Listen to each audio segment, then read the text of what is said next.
தேவனுடைய பரிசுத்த நாமத்திற்கு மகிமை உண்டாவதாக. இந்த காலைவேளை உங்கள் அனைவரையும் ஆண்டவராகிய இயேசு கிறிஸ்துவின் இன்ப நாமத்தில் அன்போடு வாழ்த்தி வரவேற்கிறேன்.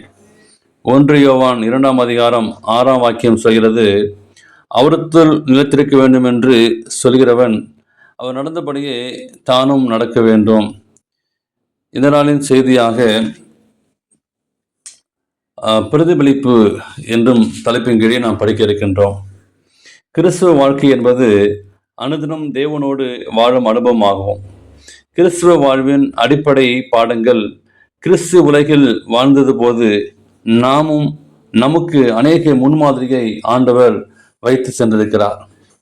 அவற்றை நடைமுறைப்படுத்துவதே கிறிஸ்துவமாகும்.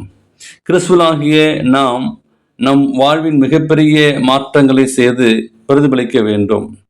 இம்மாற்றங்கள் எப்போது நடைபெறும்? மெய்யாக அவருடைய வார்த்தைகளை பரிசுத்த ஆவியான உதவியோடு படித்து அதனை தியானிக்கும் பொழுது அவற்றை நாம் அனுதினம் வாழ்வில் அபியாசிக்க தேவ உதவியை நாடும் பொழுதும் கிறிஸ்துவின் குணங்களை வெளிப்படுத்த முடியும். சிறு தத்துவம் என்பது வேதத்தை வாசிப்பதனாலோ அல்லது வேத வசனங்களை மனப்பாடம் செய்து கொள்வதனாலோ ஏற்படுகிறது அல்ல. அப்பொழுது இயேசு தம்முடைய சீசைகளை நோக்கி, ஒருவன் என்னை பின்பற்றி வர விரும்பினால் அவன் தன்னைத்தான் வெறுத்து தன் சிலுவை எடுத்துக்கொண்டு என்னை பின்பற்ற கடவன்.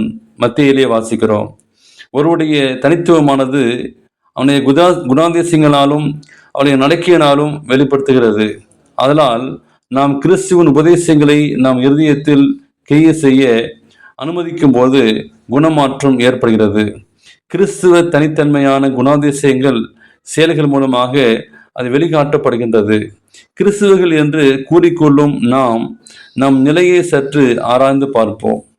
இயேசுனுடைய மலைப்பிரசங்கும் உபதேசங்கள் மெய்யாகவே நம்முடைய வாழ்க்கையை மாற்றக்கூடிய வல்லமுள்ளதாக உள்ளன.